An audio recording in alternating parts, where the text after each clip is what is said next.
Welcome to the Orange Cactus Coffee Podcast with Mike Kincaid and Jake Goebel. Join them as they experience specialty coffee and document their journey. These friends explore roasts and roasting methods, brewing equipment and techniques, and review the cafes they visit along the way.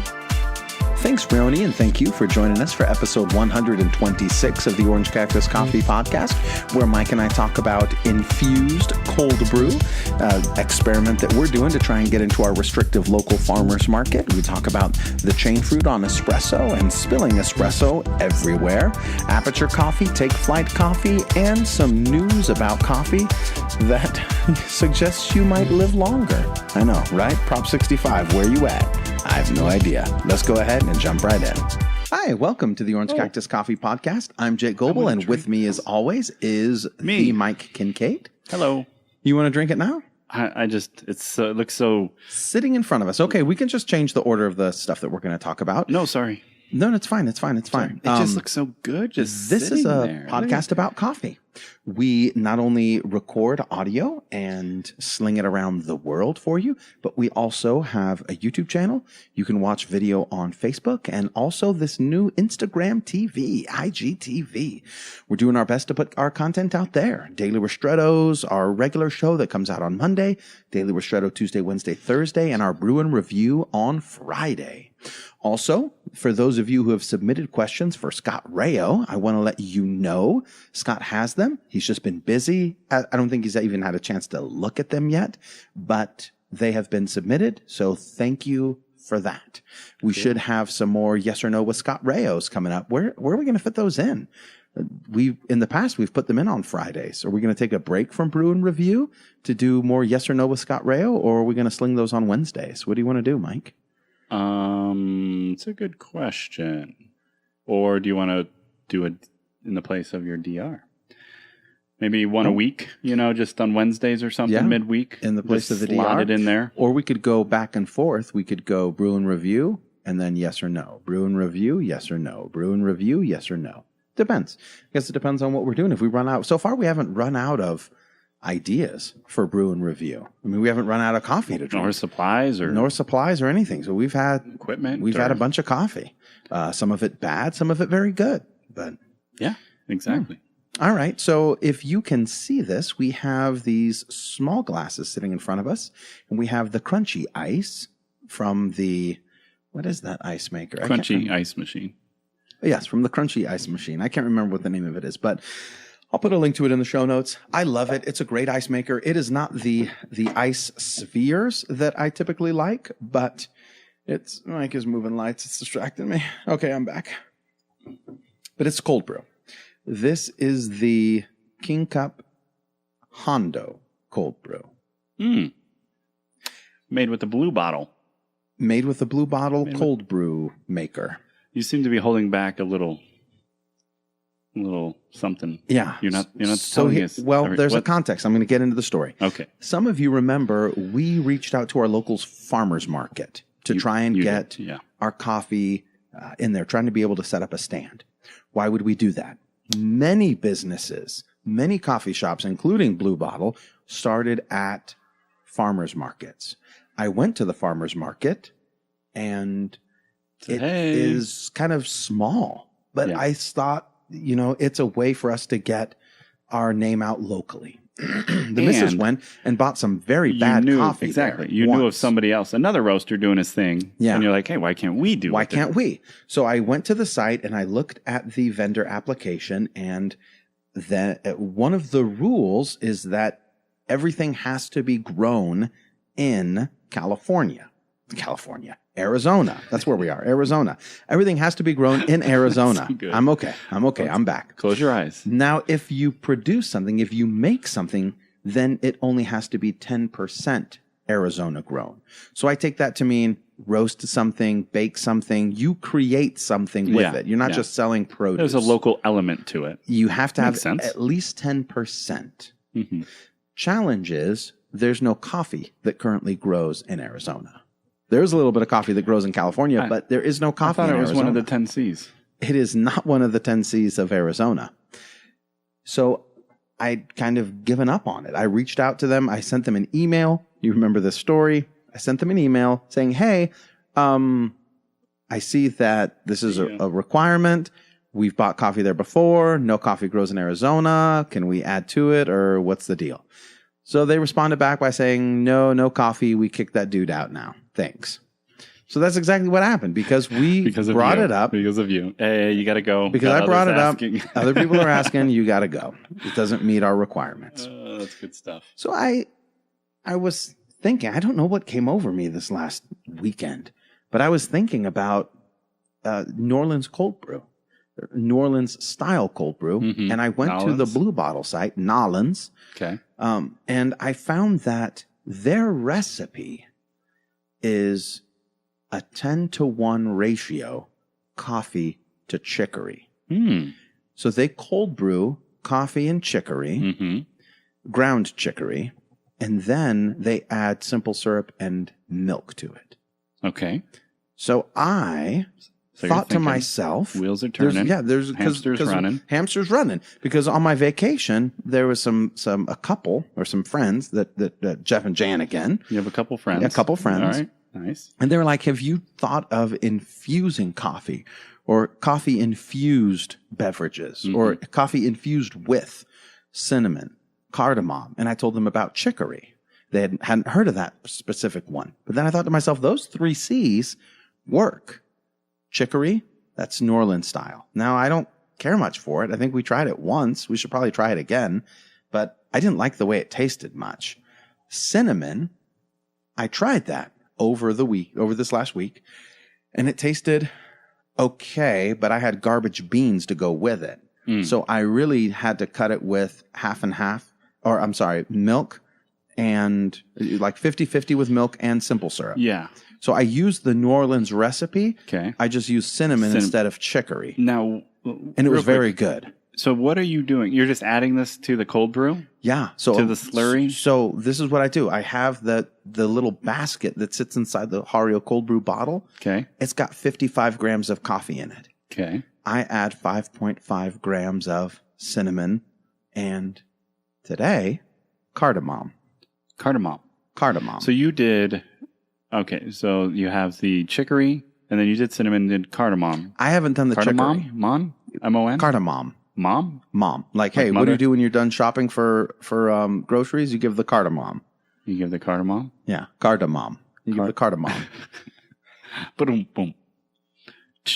And as I was looking, I found a paper that was published by the agriculture department at the University of Arizona in Tucson. Okay, that's in Arizona. And they found that chicory grew in Yuma.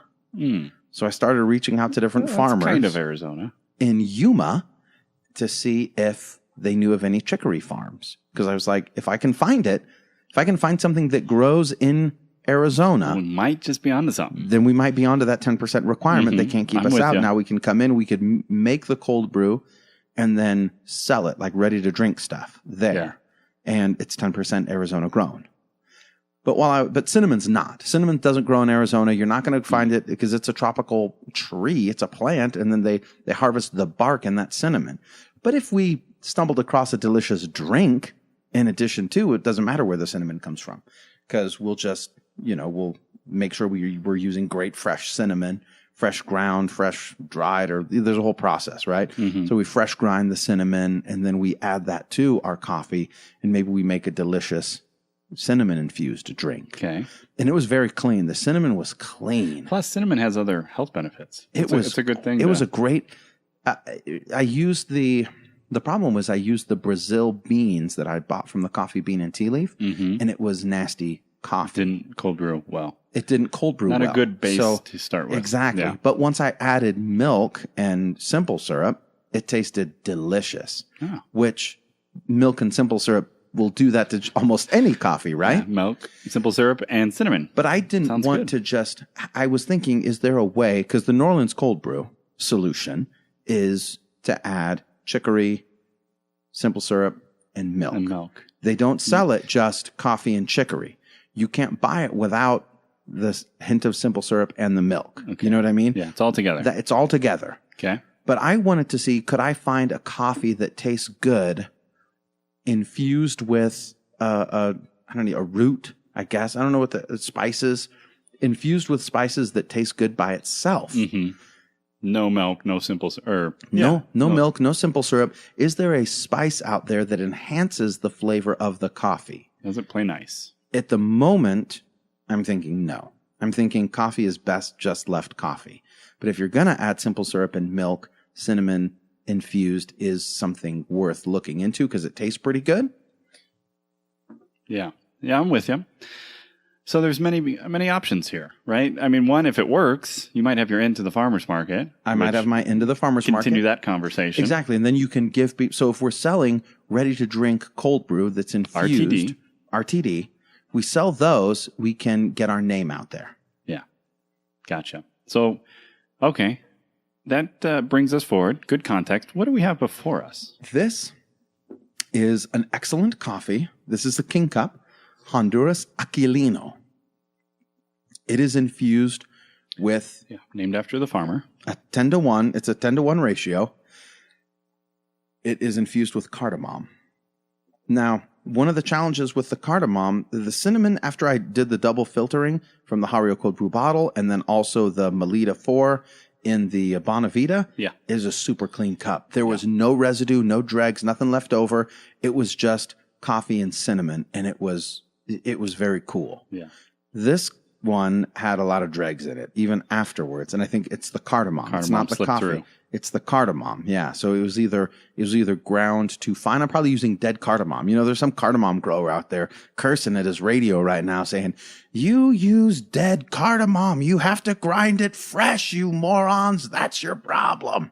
You know what I mean? But probably right. Maybe. Let us know. I tried a little bit yesterday, and I thought to myself, you know, this isn't that bad. But there could be something there. Yeah. But part of me, I don't trust myself because I'm trying to find an in for the farmer's market.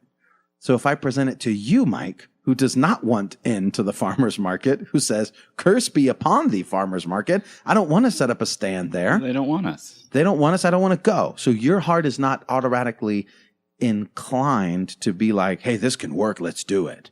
Yeah. So, I'm not looking I have to for win that you. open. That's the way I look at it. I'm looking to lock that door. So I have exactly. You want to lock the door, so I have to kick the door down with great flavor. And if I can't do that, then it's just back to the drawing board, or it's just not going to work.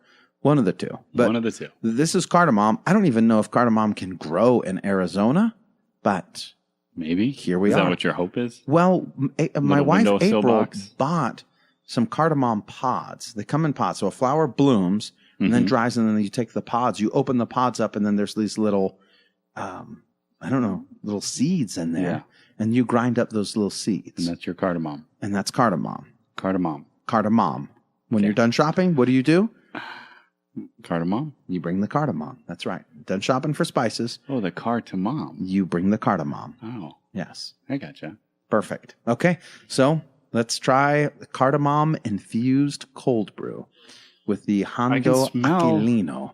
I don't know cardamom enough to tell you what it tastes like. It's a spice that goes into, other cookies and things like that. Things that it's typically used in baked goods, you think? Baked goods, yeah. Not so much in main dishes, or maybe? It does. It's both. It's main dishes and it's versatile. Baked goods. Yeah.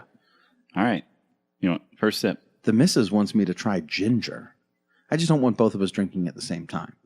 That's all. The missus was like, "You should try ginger infused." And I was like, I don't know if ginger and coffee I don't know if that goes well together. Which is saying something for you. You're usually drawn to all things ginger. So I'm surprised. I love ginger. And the cardamom Hondo Aquilino, I get more aftertaste from the cardamom than anything else. And I can taste it. I think it tastes good. I don't know if it tastes better with the cardamom than without, but it doesn't taste bad. To me? Is it take away, or does it add, or does it serve? What purpose is it serving? Is this because usually that's why you add ingredients. That's why you do good blends, is because together they're better, right? Than they were alone. And there's a fancy saying for that: the sum of the parts is better. What is it? That's kind of where the sum is greater than the individual parts, something like that. The sum. I don't know the saying. Together we're better. Together we're better. Better together. Yeah. Yeah, we're better together. Better together. And, well, that's not where chicory came from. Chicory came from a coffee shortage. And so they were trying to... Oh, they had to... stretch out the coffee supply. Yeah, just add some chicory to it. Just throw some chicory in there. Throw some of that chicory in there. Mix a little water in that. Yeah, exactly. Interesting. We're trying to solve a different problem, and that's trying to add 10% of a locally grown spice to coffee. Or also just looking at different ways to infuse it. I've hot brewed coffee with cinnamon before. It's challenging because of the filter itself. It just gets clogged up. Mm-hmm. And I'm not a huge fan of it. It tastes better iced with cinnamon than it does, it tastes better cold with cinnamon to me than it does hot. And I've had both. I've had like an Aztec mocha when I was in California years ago, where they just add cinnamon to it. Mm-hmm. And then there's these dregs of cinnamon nastiness at the bottom. Yeah. And it's not good. But when the cinnamon infused cold brew that I made had all the flavor of cinnamon, but no dregs, no after. I mean, it was good. It was good. So this is 10%. Same ratios. 10%. Yeah. Cardamom. Gotcha. I think it's good. I think it's good. I'll finish this whole glass. I don't mind it at all. I can taste the cardamom. It's not overpowering. It is a little bit in the aftertaste, and it does remind me. Actually, it reminds me of cinnamon. Like I feel like I'm that type of spice category is similar, and it's good. I think it could be better. Yeah, but I'm not sure not how. having the cardamom in there. Well, it might be better with a 5% ratio as well. A little less. My first thought is it needs more. Oh, is that what you were thinking? Yeah. Oh. Like if you're going to infuse something, infuse it. Yeah. Go all in. Just, make it happen. So I don't know. It's pretty. It's interesting, huh? It is interesting. It's good. I think it's a good representation of what it would be. Mm-hmm. Now, is there any other like health benefits to cardamom? I'm sure we could come up with some marketing puffery. Why did you? You know what I mean? So why do you add in cardamom? Oh, it's because it's loaded with antioxidants to fight free radicals in your body, or like cinnamon, right? There's some health benefits. Exactly. There. That's what I was thinking. Like cinnamon's kind of known, fights inflammation and all that stuff. So good for you. So good. Mm-hmm. Now, what about tea? Is there any tea grown in Arizona? I have no idea. I think that would be interesting. Cold brew infused with tea. There's lots of different teas out there. What about citrus? Cardamom is the world's third most expensive spice, surpassed in price per weight only by vanilla and saffron. I don't know if it has health benefits. Has anything? Though. I think it's just used in tea. It's for flavored with cinnamon. Yeah. Is consumed as a hot beverage. It's combined with different things. It's good, but I don't think it's good enough that people will taste it and go, "Wow, this is great. I need to try more." That's of good. This. That's good. I don't know why you would put cardamom in it, but it's okay. Yeah. In Korea, medicinal cardamom and black cardamom is used in traditional tea called jihotang, something along those lines. But yeah, I don't know. What about citrus? There's a lot of citrus in Arizona. Yeah. What if we found a way to incorporate infused coffee? Yeah. I don't know. Like make it a crisp, refreshing beverage. Even more so, right? Just using coffee lemonade, coffee spritzer. Something. Maybe. Yeah. Maybe even just use the shavings from the rind, the outside. Is that the rind? The peel? Yeah. I think you'd say like lemon. I think that's lemon zest. The zest? Is when you or lime zest outside. When you shave the outside and you add it to. But that's a lot. Like if you think about 5.5 grams of lemon zest, it's a lot. Now I wouldn't mind experimenting it. Yeah. I mean, plus if you infuse it, if it's just in there and you take it out, you're like, hey, this is Arizona lime infused, Arizona lemon infused, Arizona orange infused. But I don't know. Yeah, I don't know. I'm just thinking. I think spices would probably be a better way to go. But I don't know. I mean, what do you guys think? What have you experimented with. Have you experimented with infused coffee beverages? I know some of you out there are infusing, or you're sitting beans in barrels, you're barrel aging beans. Yeah, and like whiskey barrels. But have you guys ever done, spices and infused them? Hit me up. Let me know. I know we had some hops, right? Remember Ghostly sent us some? Yeah. That was infused. Smuggler sent us some as well. With the hops. You could open up. What did Smuggler send us? He sent us barrel aged. Barrel aged. Okay. Yeah. Okay. So that was pretty good. I actually like this. I drink then. I like the aftertaste. It's sweet and it has a nice flavor to it. So I think it's a success, but I think it needs to be better. Yeah. Well, and plus we need to find, does cardamom even grow out here? Because it's from India. Oh. So it could be. You're not going to be growing it. I just pictured you setting up a little. It's possible, like a little greenhouse. Yeah. We're there. We're there. Neighbors come over. What do you got growing in there? Well, here's my thoughts. I hit the missus up. I said, hey. You got a whole bunch of cardamom in there. Oh, that's an interesting choice. Well, there's, as medicinal marijuana spreads throughout the United States, certain laws allow you to grow your own pot plants. Yeah. And an entire market has grown up around that.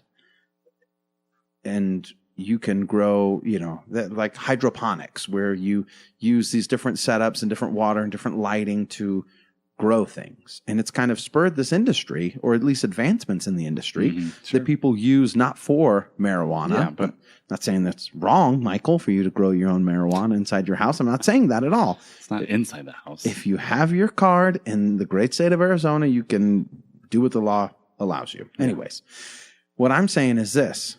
I've thought about, can I grow? Like they have these huge warehouses where they grow weed. You know what I mean? Even when it was when it was illegal in California, they'd have these huge grows like underground or whatnot. Now you can get more money back from that faster than cardamom or ginger or cinnamon or maybe even coffee, right? The street price might be a little higher. Street price might be a little higher per ounce. But here's the deal. You can grow using some of this technology. And I thought to myself, if I'm trying to meet a 10% requirement for chicory, cardamom, or cinnamon, I might be able to grow that myself. And because you don't have to, like some of these plants they're roots, and some of them are pods. So you just got to get it to flower. Yeah, and they don't take up a lot of room. And you don't have to wait 3 to 5 years for it to mature into a coffee plant where you can start harvesting coffee cherries. Yeah. It's an interesting thought. I think it's a lot of work to get into a farmer's market.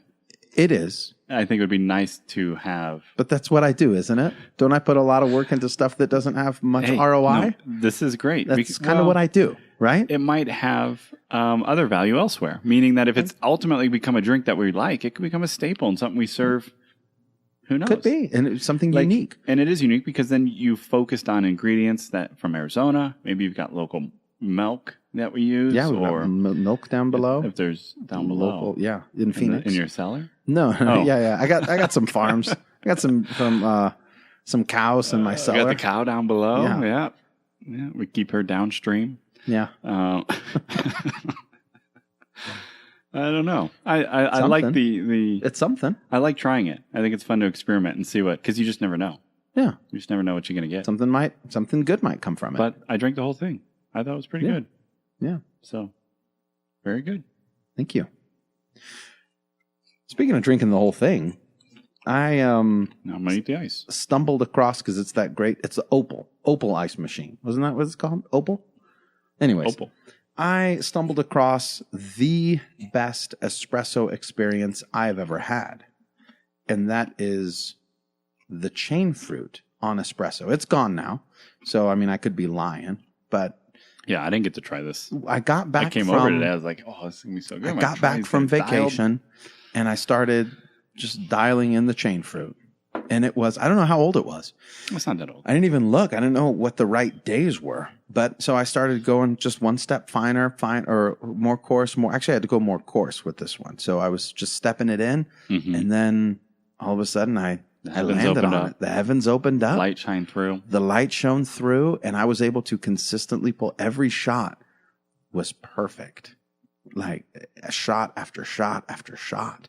I made it for Jay Dizzle. He came over on a Saturday morning after he hit the gym or something. This story. And the missus had it as well. She thought it was incredible. I thought it was the best espresso I've ever had. It was the ChainFruit on the Breville. I don't know how. I don't know when. I don't know where. I don't know why. But it was absolutely incredible. Don't know how I did it, but it was fantastic. That's great. I just blown away. It's like a whole new espresso experience. It was that good. It was that delicious. What was so good about it? The flavor, just the fullness of flavor from beginning to end, and it was smooth. You could down it, and it was just smooth. No bitterness, not a whole bunch of acidity that kind of made you, choke or be like, ugh. It was just smooth, and it was full of that strawberry flavor. Nice, good body, great body, creamy. That's what I like about it. Great mouthfeel. Yeah. And so in the pocket. One morning I was super excited to bring the missus her morning espresso, and I had two in my hand. It wasn't the ChainFruit. It was the ChainFruit. It was your ChainFruit that was wasted here. So I'm walking down the hall, and I get up earlier, so I close the door because usually one of my monsters wakes up early as well. Really? And I don't want her to be woken up, so we try to keep it a little quiet. Try to keep it quiet. So I closed the door, and I was going to open the door, and I was like, I can open the door with my elbow. What man cannot open the door with his elbow? Like the handle and all? Whilst carrying not a twisty handle, but like a handle you press down. Yeah. It's lever handle. Yeah. A decorative lever handle. Yeah. What man amongst you cannot open this door with your elbow whilst carrying 2 double shots of espresso? I can think of maybe at least one. I can think of one as well, and that would be me. And so I go to open it, and one of the cups starts to slip. So I jerk to catch it, and I spill both of them on the wall, on the door, on my belly, on the floor. And I burned my belly. I burned my gut. You've got some red drip marks running down. It was just a big red blotch on there. I was like, oh, this is terrible. And I thought that I resorted to profanity. I think I let an S word slip. But the missus said, no, you were fine. You didn't. You were okay. But I was very discouraged. So I combined the two, the leftover of both of them into one. I drank that. I cleaned up, made the missus another shot, and I was very discouraged. Very discouraged.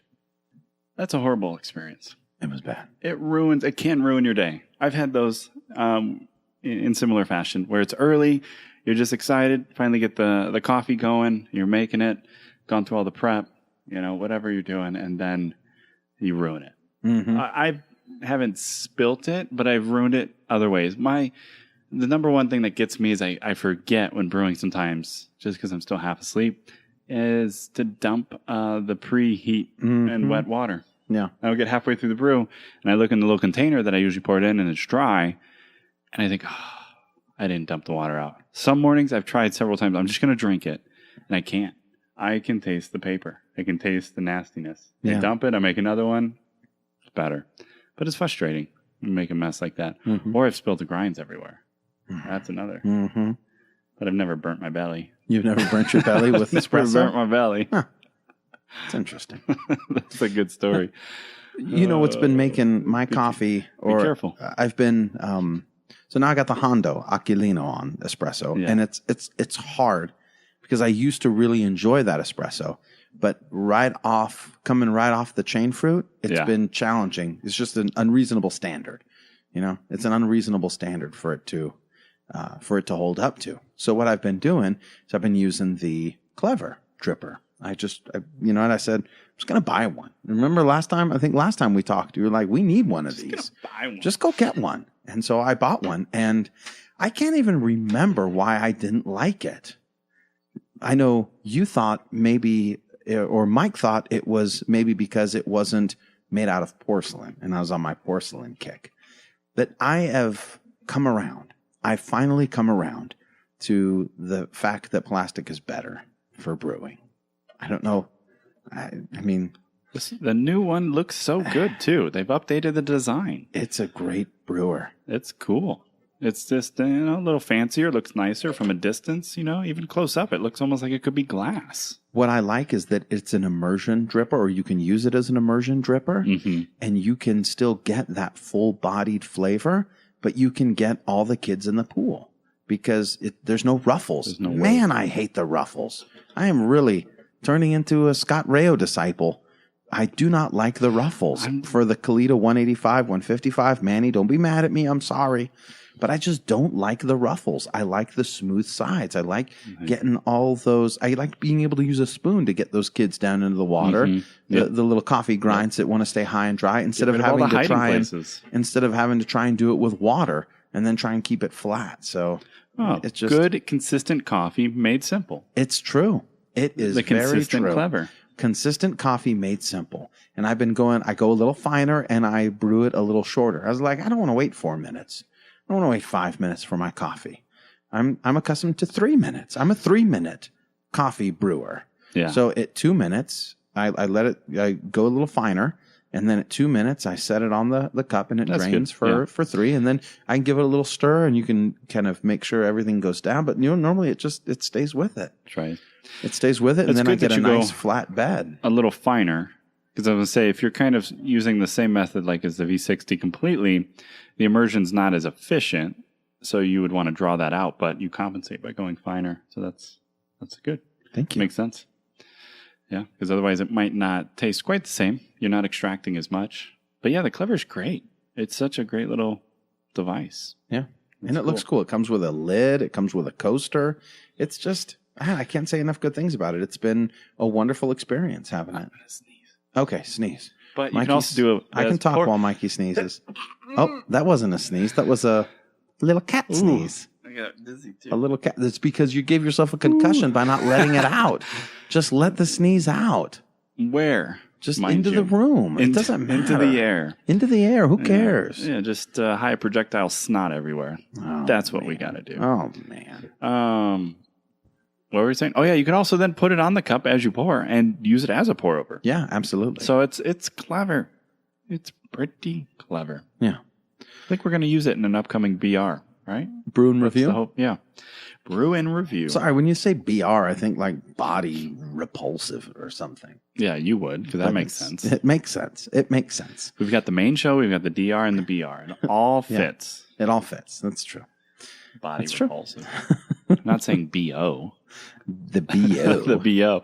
We're going to use this in the upcoming BO. So I got an email on Monday that I forwarded to you. It was from Aperture Coffee. And I'm not trying to dog them. I'm just examining a marketing technique here. Yeah. So Aperture. Something we've thought about. And may still do. And it says here, it's a productive day here at Aperture.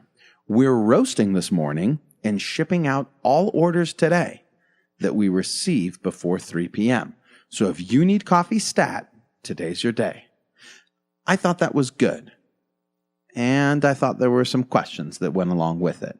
What I thought was really good is that, if I needed some coffee, it's a good day to sling it. Yeah. You know what I mean? Perfect timing. I just wonder, like on Monday, maybe we should have sent that on Thursday. You know what I mean? To get it all out and, hey, we're going to have your coffee to you Monday to start your new week. I don't know. Something along those lines. Like, is Monday the best day to ship it or send that email, or is Friday? Because people are a little happier on Friday because it's the end of the work week. So they got paid. And they got paid on Friday, and people are ready. You know what? I'm going to buy Friday, and I'm going to get this coffee. They're going to ship it to me. I'm going to have it next week for my week. Oh, it's over. It's going to be a rough week next week. I need some new coffee. But so anyways, I thought maybe the timing could be better sent on Friday. But you had an interesting take on it as well that wasn't quite as positive, or just something to consider. It's a different perspective. Just a different perspective. Sure. Yeah. So if I'm telling you I'm roasting today on Monday, and you order on Thursday, Yeah. the question is, am I getting coffee from that same roast? Right? Is it from that same batch? Is it not? I mean, that was my take. I thought as a consumer, I get it. I think there's times when I'll get an email and it's a product I need, and I say that's perfect. You know, with coffee, especially since roast date and freshness is a concern, it's nice to jump on that, get your orders in. Other roasters do the same thing. It's a roast day. You know, I see Square Mile does it all the time. Hey, we're doing orders. You know, get your order in, or we're doing roasting. Get your order in if you want to be part of this next batch. But then I also think, unless it's consistent, at what point does the consumer say, well, what if I don't need it today, or order in, like you're saying, 2-3 days? Am I not getting coffee that's as fresh? Or am I, you know, I'm just questions. Like, do people even think like that? Do they even worry? Or if I order maybe on Saturday, but do you just roll that into your next batch? And some companies do, and maybe that's what Aperture does. I don't really know. It's just a point of conversation. We're not saying what they do or don't do. Lessons learned, Because Blue Bottle has designated roasting days. And they communicate that to you. So on no matter each and every product, or every, you know, when you go to the site, when you go to buy it, they say we roast on, what is it, Tuesdays and Thursdays something or like something that. Point being is, you know that no matter when you order it, you are going to get the same roasting standard consistency. It's going to be 2-3 days off roast every single time, because they roast it, they ship it the next day. If you order in between their shipping, they're going to wait. They say, hey, thanks for your order. We're going to roast this up on Thursday. We'll get it out to you on Friday. Right. They don't send you what they've already roasted. Right. So you get consistently the same freshness. And that's the only thing that's got me thinking, is like those questions. And for us, as we go through our website, we get questions all the time that we need to answer and communicate better. Hey, if you roast, here's what you can expect. And we're trying to answer some of those questions for ourselves. Like now, we roast on demand. Yes. So somebody orders coffee, then we roast it. We roast it, and then we get it out usually within 48 hours. Yeah, depending on when the order is. Yeah, exactly. I mean, there was an order that was roasted, or that was ordered this morning, and you roasted it this morning, and we sent it today. Yeah. So, I mean, that's same day. Mm-hmm. But typically, it doesn't work quite that fast. Usually, it's shipped next day. And normally, it's the next day. Yeah. Unless it's a weekend, but it's always within 2 days. It's always within, you know, if somebody orders like Saturday night, obviously we can't ship Saturday, can't ship Sunday, we'll go out Monday. Right. But a lot of times I'll wait to roast that. Till Sunday night. I won't, exactly. Late Sunday night, he'll roast, and then Monday morning we throw it in the We try to mail. communicate what we call, in our world, an SLA. A service level agreement. Basically, we're agreeing to service, you know, our customers at this level. And here's what you can expect. It's an expectation. And I think that's really the key in my mind, is just communicating that. If you say, because I think there's nothing wrong with saying, hey, we're dropping orders today. We got roast going out. Because it might prompt some of your customers to say, hey, I need coffee. Perfect. Perfect. Let me do it. Let me go order right now. And if I can order by 3 p.m., then I know I'm going to get my coffee fresh roasted today. Exactly. But then does that if you don't communicate it, does that also create like, well, if I don't order today, what if I forget? I'm going to wait because it's not going to be fresh. I missed my window to get in on that fresh. You know, that was where mine went. Yeah. What happens if we don't? So I don't know. Yeah. Sometimes it's what you don't say that creates the perception in the customer's mind. Yeah. That's all. That was my only thought about it. Yeah. I thought it was a good thought. It was a good thought there. But I think sending out any email is better than no email. That's what I do. I send out 0 email. There are 105 of you waiting for a newsletter that has not yet come. That's all on me. And our first one's going to be, hey, we're roasting today. Get your order. Get your order. And no, the first one's going to be, hey, finally a newsletter. Actually, don't we have to get permission? Isn't it going to be, are you sure? That's exactly what the first one, because the laws have changed so much, the first one is going to be, hey, this is a newsletter, but in order for you to confirm, you know, I need you to click here. Yeah. We know you gave us your email address already, but we need to doubly make sure that you want to receive this. Because we waited too long. Here you go. So anyway, it's a good conversation. Let us know what you think. I'm curious. I really am. If you have expectations or experiences as a consumer when buying, especially coffee online, when you're ordering it, when it's communicated, when it's roasted, when it gets to you, what are your expectations for specialty or craft coffee? Let us know in the comments. Send Jake an email. Send me an email. Mm-hmm. Whichever. Send us a voice message. Yeah. All of it. Yeah. Yeah. What is your expectation? Now, if you go into a cafe in California, you will read a Proposition 65 notice that coffee might be bad for you. And does that meet your expectation that coffee is actually very good for you? So there's another study, as reported by the Nick Brown from Daily Coffee News, and I'm just going to read it from his article. I will link to it in the show notes. Yet today's study, published in JAMA, J-A-M-A, JAMA, Internal Medicine, is a significant addition to the research pool, both in terms of scope and of focus. Now, this research pool is on the effects of coffee on the body. I like scope and focus. Firstly, the study involved 500,000 people from the UK Biobank, a 10-year population-based study that ran from 2006 to 2016. Wow. Volunteers for the study ranged from 38 to 73 years old, with a mean age of 57. That means average, not angry. Coffee habits, complete smoking data, and mortality rates for the study participants were taken over that 10-year period. From that huge sample size, the study found that coffee drinking had a pronounced inverse association with mortality. What does that mean? Well, it means fewer participants who regularly consumed coffee died during the study period. The second main way in which the study builds upon past research is that it took into account mortality incidence with respect to genetic differences in participants' metabolizing of caffeine. Additionally, it took into account a wide range of drinking habits from no caffeine up to 8 cups of coffee per day, while also exploring associations with decaf and instant coffee. Okay.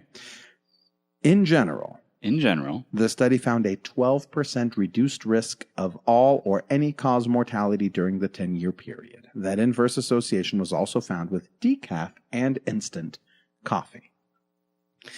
Interesting. Yet more evidence that coffee is good for you. Coffee is good for you. Doesn't kill you. No. It's your expectation that coffee is good for you, because that's what you've heard, is true. Yeah. You expect it to be true. It is true. That's not a small study. It is not a small 12 study. people in the back of some university, right? It's not one dude that doesn't like acrylamide and wants to sue people over it. And publish his paper through students at an unnamed university. Which reminds me, did you get my other? No, I didn't. Did you get the other article I sent you that was put onto us by the great Jim 7? Did you happen to look at that? The one that looked into the organization, the nonprofit organization that brings this litigation for enforcing Prop 65 on companies. Did you look into that one? They've got their own little cottage industry of suing companies. Yeah. And that's how they pay their bills. That's how they make money. That's how they make money. Bottom line. Bottom line. Money. That's how they make money. It's very secluded and secretive. There's no website. There's no social media. And there's even been conflicts of interest where the attorneys share the same building for their plaintiffs, for the people they represent. And they say that is illegal in many counties or states. Yeah. Doesn't matter. It's bad. It's bad news bears. And it was all the same. California is bad news bears. Well, they're saying that Prop 65, it's possible that it might not see the light of day. Like, there's other things going on. People are fighting it, saying, wait a minute. We need to look at all these other studies. You know, when you give rats 1,000 times the percent that any human would ever consume, is that really justification to put a warning label on everything? Right. You know, like that type of. So, yeah. And when you look into this nonprofit, it's not there to protect or help the public. No. It's not. It's there to help and there protect to itself. line their pockets. Yeah. It's insane. They said some of the amount of money that's made from these litigations, very little actually goes to the plaintiffs, to the people presenting the case. You know, it was like hundreds of thousands, which is still a lot of money, but it was like 30 plus million. It's over the last 10, 15 years have gone to the attorneys. Exactly. That's how these attorneys are making money. It's insane. That's how they feed themselves. Yeah. That's how they live the lifestyle they want. Because they lie in wait, and they deliberately wait years. They wait a decade. And they say, because the way the law is written is that it's like $2,500 per day if a company's found violating these props. I can't tell you now. So let's wait a decade and then hit them with the big fee. Exactly. Yeah, absolutely. It's insane. It's reality. So hopefully more to come. But yeah, you should link to it. Jim 7, it was a great article. I forget I don't have it offhand, but we'll link to it down below. You can read it. I recommend you do because it had a lot of good information about this mysterious organization. Lastly, I mentioned this in the Daily Ristretto. This time, we got a postcard, or I got a postcard from Take Flight Coffee, Deaton Piggott. And what's his wife's name? Rochelle? No. Rachel? It starts what's her with name? C, does it not? Chelsea. There. Deaton and Chelsea. So what's interesting is that I remember when he took his honeymoon, when he got married, and it seems like Chelsea has become a big part of Take Flight Coffee as well. Yeah. And so that's very cool to watch. Just kind of brands change as more personalities get involved with the progression. And who knows? I don't know who's responsible for this brilliant piece of marketing, but I like it. It is a postcard from Deaton. I can't just say from Deaton, from Take Flight, whoever's over there running it, but it's great. And it says on the front, Take Flight Coffee. I've already mentioned this in Daily Ristretto, but on the back it says, we're breaking ground, right, on something exciting. And then they give you a little paragraph, more to come, and it's one of 4. Yeah, it's cool. So it lets you know there's more postcards coming. Yeah. It's just very cool. I would like to see different color of postcards for 1, 2, 3, and 4. Yeah, a little different theme for each one. A different theme for each one. That, just like a little crumb. This is great. This is great. And it's got me thinking, would be really cool? Yeah. If each one was a piece of the puzzle, a picture. How cool would that be? Very So you get cool. all 4 and you put them together. And people wouldn't throw them away. They'd keep them. Exactly. And then you see a mock-up of whatever it is or a picture. They would keep whatever it is. That's a great idea. That's building on his idea. That's a great idea. Wouldn't that be cool? Yeah. That would be very cool. But so it's the setup. It's the setup and then paying it off. The setup is something that gets your attention, a piece of real mail. I think that's more, you're more liable to pay attention, or you're more inclined to pay attention to a real piece of mail than you would be like an email. Yeah. I think it works. But of course, you have to do this with your existing customer base because you have to have their address to begin with. You don't want to just mass mail it out. It loses something there. I think it's not special anymore. But unless you're doing something locally. Local. Thank you. Yeah. Unless you're going to do it local, I think that would be cool. So, and it's over the course of a month. So it's 1 a week. And I think that's I don't know how long that's going to be for draw it out, but my address? Yeah. Oh, it doesn't matter. Come on now. We need the P.O. box. Yeah. Well, I don't care. Anyways, you guys know where I'm at. Y'all know where I'm at. I'm in Arizona. I'm in the wild, wild west, baby. You want to show up? Show up. Yep. So, anyhow, great job from Take Flight. Yes. You got to deliver. Cool idea. The little teasers. But I think, if it is what we think it is, Mike thought, he's like, oh, it's going to be a physical cafe. That's my guess, just because of the wording, breaking ground. If it's a physical cafe, I'm a little disappointed. Or, hey, but wait, let's dive into this a little. Breaking ground. And at the end of the month, we'll reveal the next step in our journey. Stay tuned and learn the exciting details on what's evolving and how we will stay true to the core of our coffee culture. Yes. What's at the core, right? What do you think of origin? Yeah. Breaking ground. Okay. Origin. Maybe Zone Farm. Maybe. See, that would be exciting to me because I can benefit from... They've been making some trips. I've seen some photos. Now, that would be cool. That would be cool because I can use that no matter where the cafe is. And that's where you're going, I think, right? Because if it's a physical cafe and it's in, I don't know, Seattle, or it's in LA, or it's, in San Francisco or New York, it's like, well, that doesn't help me any. It doesn't really excite me. Yeah. It doesn't tickle my fancy. Just toss it. Toss that postcard. But if they're like, hey, we're going to be doing our own farm. We've got our own farm. Our own stuff. And doing the Tim Wendelbo thing. Something that I can benefit from even living where I'm living. Yeah. That's exciting. And that seems to fit more with what they're doing. Yeah. I don't think he's ever been heavy on opening his own shop. Maybe. Yeah. Who knows? Yeah. But they've been a roaster. So that's cool. Well done. Well done, Take Flight. We're excited for the journey to come. Yeah. Keep us informed. All right, we done? I'm out of coffee. Let's go get some more chicory. Ooh, chicory indeed. Thank you so much for staying with us the entire show. Show notes are at orangecactuscoffee.com/episode 126. Thank you again for listening. We will catch you next time.